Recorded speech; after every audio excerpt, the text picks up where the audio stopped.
ഗായത്രിക്കും ഇങ്ങനെ അനുഭവങ്ങൾ ഉണ്ടായിട്ടുണ്ടോ? അതായത് സിനിമാ സെറ്റിൽ വിവേചനം നേരിടേണ്ടി വരിക, ഈ പറയുന്ന പവർ മാഫിയ എന്ന് പറയുന്നതിനെ ഗായത്രി വർഷയ്ക്ക് നേരിടേണ്ടി വരിക, അത്തരം സാഹചര്യങ്ങളിൽ നിസ്സഹായി പോകേണ്ടി വരിക, ഇതൊക്കെ ഗായത്രി വർഷ നേരിട്ട് അനുഭവിക്കുകയോ മറ്റു നടിമാർ അനുഭവിക്കുന്നതിന് സാക്ഷ്യം വഹിക്കുകയോ ചെയ്യേണ്ടി വന്നിട്ടുണ്ടോ ഗായത്രി?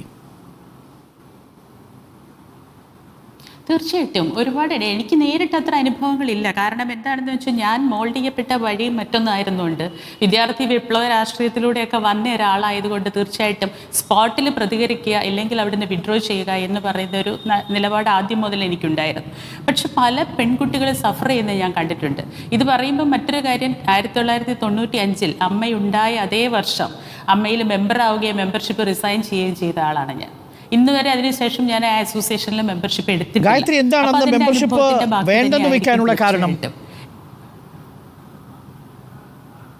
മെമ്പർഷിപ്പ് വേണ്ടെന്ന് വെക്കാനുള്ള കാരണം ഇത്തരം ലൈംഗിക അബ്യൂസോ അത്തരം പ്രതികരണങ്ങളൊന്നുമല്ല. ഞാൻ അന്ന് സ്റ്റുഡൻ്റാണ്, ഡിഗ്രിക്ക് പഠിക്കുന്ന ആളാണ്.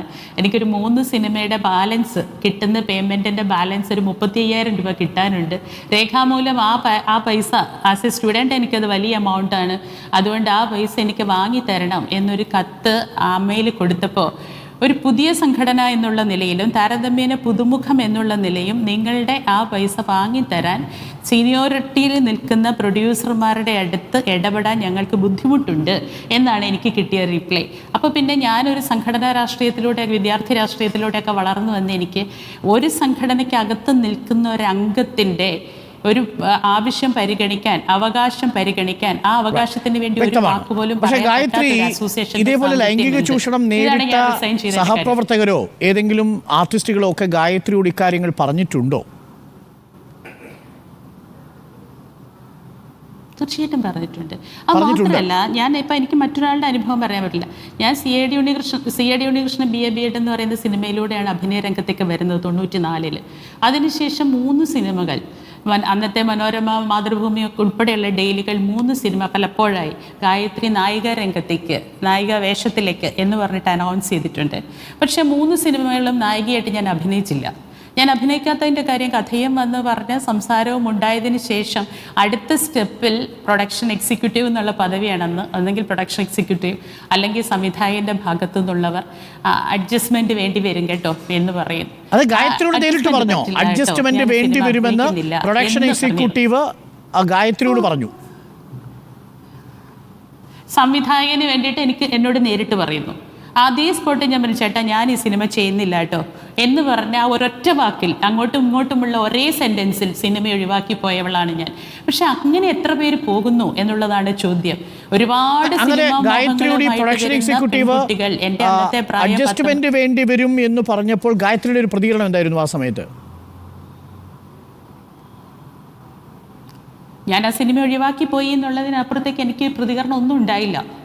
അല്ല, അങ്ങനെ പ്രതികരിക്കേണ്ട ഒരു ഇടമല്ല, നമുക്ക് സിനിമ ഒഴിവാക്കി പോവുക എന്നുള്ളത് മാത്രം. എൻ്റെ 19ാമത്തെ വയസ്സിലാണിത്. ഈ അഡ്ജസ്റ്റ്മെന്റ് എന്താണെന്ന് അറിയാത്ത എൻ്റെ പ്രായത്തിലാണ് ഈ ചോദിക്കുന്നത്. അപ്പോൾ ഗായത്രി ചോദിച്ചില്ലേ എന്ത് അഡ്ജസ്റ്റ്മെന്റ് ആണ് സുഹൃത്തെ എന്ന് ചോദിച്ചു? അതോ ഗായത്രി അപ്പോൾ ഏകദേശം ഊഹിക്കാൻ പറ്റുമായിരുന്നു? അത് ഏകദേശം ഊഹിക്കുക, അതിനപ്പുറത്തേക്ക് ഒരു സംസാരം പോലും കൊണ്ടുപോകാൻ പറ്റുന്ന ഒരു സാംസ്കാരിക നിലവാരമുള്ള ആളല്ല ഞാൻ. അതുകൊണ്ട് തീർച്ചയായിട്ടും ഞാൻ ഊഹിക്കുകയും ആ സിനിമയിൽ നിന്ന് വിഡ്രോ ചെയ്യുകയും ചെയ്തിട്ടുണ്ട്.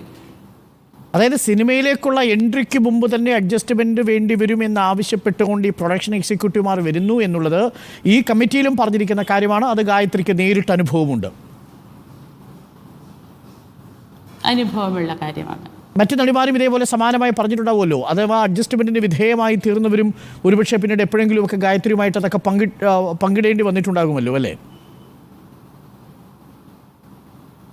തീർച്ചയായിട്ടും പങ്കിടേണ്ടി വരുന്നതിനേക്കാൾ കൂടുതൽ നമ്മൾ ഈ 30 വർഷമായി ഇപ്പം ഞാൻ അഭിനയിക്കാൻ തുടങ്ങിയിട്ട് 2024 30 വർഷമാണ്. ഇതിൻ്റെ ഇടയിലുള്ള കാലയളവിൽ നമ്മൾ ഇടപെടുന്ന സമൂഹത്തിലും നമ്മളുടെ തൊഴിലെടുത്ത് നടക്കുന്ന കാര്യങ്ങളെക്കുറിച്ച് നമുക്ക് കൃത്യമായ ഒബ്സർവേഷൻസ് ഉണ്ട്, ഓരോന്നും മനസ്സിലാക്കാൻ പറ്റുന്നുണ്ട്. പക്ഷേ എനിക്ക് അഭിനയിക്കുകയാണ് എൻ്റെ ഉള്ളിലെ ഏറ്റവും വലിയ തൃഷ്ണ.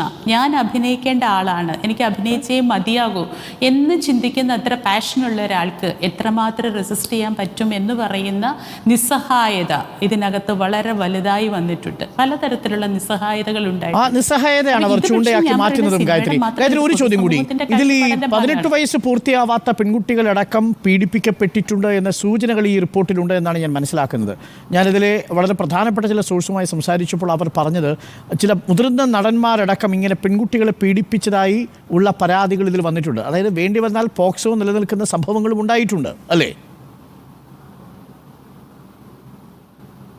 ഉണ്ടാവണം, തീർച്ചയായിട്ടും. എനിക്കതിന് കൃത്യമായ ഇന്നത് എന്ന് പറയാനുള്ള എവിഡൻസും അനുഭവം എൻ്റെ മുന്നിലില്ല. പക്ഷേ നമ്മൾ മനസ്സിലാക്കേണ്ട ഒരു കാര്യം, നായികമാരായിട്ട് പോലും വരുന്ന പെൺകുട്ടികൾ എത്ര ചെറുകുട്ടികളാവുന്നോ അത്രയും നല്ലത് എന്ന് പറയുന്നത്. ഇന്ന് നമ്മളുടെ മുമ്പിൽ നിൽക്കുന്ന വലിയ നായികമാരും വലിയ ആർട്ടിസ്റ്റുകളൊക്കെ 13 വയസ്സിലും 14 വയസ്സിലും ഒക്കെ അഭിനയിച്ചു തുടങ്ങിയവരാണ്. നായികയായിട്ട് സാരി എടുത്ത് വലിയ ഭാര്യമാരായിട്ടൊക്കെ ഉള്ള റോളുകളിൽ ആ പ്രായത്തിൽ അഭിനയിച്ചിട്ടുള്ള വെരി ടാലൻറ്റഡ് ഗിഫ്റ്റഡ് ആയിട്ടുള്ള ആർട്ടിസ്റ്റുകളാണ് നമ്മളുടെ മുമ്പിൽ നിൽക്കുന്നത്. അപ്പോൾ അത്ര ചെറുപ്രായം മുതലേ അങ്ങനെയുള്ള വേഷങ്ങളിലേക്ക് പെൺകുട്ടികൾ എത്തിയിട്ടുണ്ട് എന്ന് പറയുമ്പോൾ തീർച്ചയായിട്ടും ഇതിനിടയിൽ ഒരു പോക്സോ കേസിൻ്റെ പോലും സാധ്യതയില്ല എന്ന് പറയുന്നതാവും തെറ്റ്.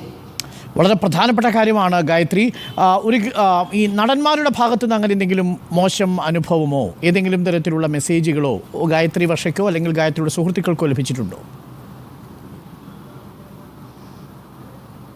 ഡോക്ടർ അരുണിൻ്റെ ചോദ്യം വളരെ ബാലിശമെന്നേ ഞാൻ പറയുന്നുള്ളൂ.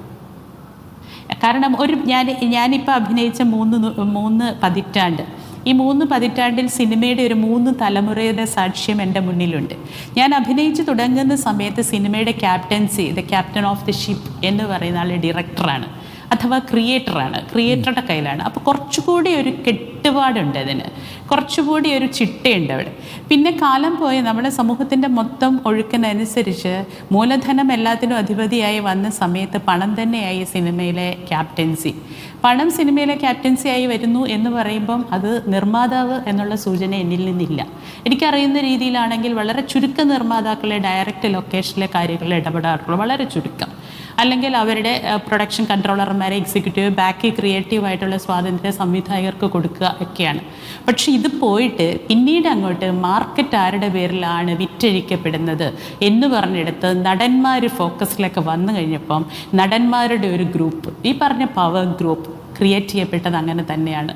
നടന്മാരുടെ ഇഷ്ടമുള്ള ഒരു സ്വജന സാധ്യത പോലും സിനിമയിലുണ്ട്. ആരഭിനയിക്കണം? നമ്മുടെ ഒരു ഗ്രൂപ്പ് ആൾക്കാരുണ്ടല്ലോ, നമ്മുടെ ആളുണ്ടല്ലോ, നമ്മുടെ ആളെ വിളിക്കൂ, നമ്മളുടെ ആൾക്ക് വേണ്ടി കഥാപാത്രം എഴുതൂ, നമ്മളുടെ ആൾ ഇവിടെ ഉണ്ടാവണം, അതിനുവേണ്ടി കഥാപാത്രം എഴുതൂ. അത് ആണ് പെണ്ണെന്നുള്ള വ്യത്യാസം പോലും ഞാൻ പറയുന്നില്ല. പലതരത്തിലും അങ്ങനെ തന്നെയാണ് ക്യാരക്ടർ റോളുകൾ ഉണ്ടാവുന്നത്, ക്യാരക്ടർ റോളുകളുടെ രൂപകൽപ്പന ചെയ്യപ്പെടുന്നത്. എൻ്റെ ഇന്നയാളുണ്ട്, എൻ്റെ പടത്തിൽ കഴിഞ്ഞ പ്രാവശ്യം വേഷം ചെയ്ത ആൾ, അയാൾക്കൊരു വേഷം കൊടുത്തേ പറ്റുള്ളൂ. ഇങ്ങനെ പറയുന്ന ഗ്യാങ്ങായി വന്നു കഴിഞ്ഞപ്പോൾ ഇതിനകത്ത് ആ ഗ്യാങ്ങിനിടയിൽ നിൽക്കാനും അവിടെ നിവർത്തികേടുകൾ ഉണ്ടാവുകയും നിസ്സഹായത ഉണ്ടാവുകയും ഞാൻ സ്ഥിരം അയാളുടെ ആർട്ടിസ്റ്റ് ആണെന്നുള്ള വിധേയത്വം ഉണ്ടാവുകയും പല ഒരു കാര്യം കൂടി, ഇതിൽ ഈ കോപ്പറേറ്റിംഗ് ആർട്ടിസ്റ്റുകൾ എന്ന് പറയുന്ന ഒരു വിഭാഗത്തെ കുറിച്ച് റിപ്പോർട്ട് പറയുന്നുണ്ട്. അതായത് ഈ നടിമാരെ അതിലേക്ക് വഴക്കിയെടുക്കുന്ന ഒരു വിഭാഗമുണ്ടത്രേ. അങ്ങനെയുണ്ടോ യഥാർത്ഥത്തിൽ? അതായത് മോളെ, ഇതൊന്നും ഒരു കുഴപ്പമുള്ള കാര്യമല്ല, ഇതൊക്കെ എല്ലാ ഇൻഡസ്ട്രിയിലും ഉള്ളതാണ്, നിനക്ക് ഒന്ന് വഴങ്ങിക്കൊടുത്താൽ ഇന്ന സുവർണ നേട്ടങ്ങളും സ്വർഗ്ഗലോകങ്ങളും ഉണ്ട് എന്ന് പ്രലോഭിപ്പിക്കുന്ന ഒരു വർഗമുണ്ടോ ഈ കൂട്ടത്തിൽ? എനിക്കത്ര അനുഭവങ്ങളില്ല, പക്ഷെ അത്തരം സൂചനകൾ എൻ്റെ അറിവിൽപ്പെട്ടിട്ടുണ്ട്. അതിൻ്റെ അത് നടിമാർ വരെയുണ്ട് കോപ്പറേറ്റിംഗ് ആർട്ടിസ്റ്റിൽ എന്ന രീതിയിൽ. വളരെ പ്രധാനപ്പെട്ട കാര്യമാണ്.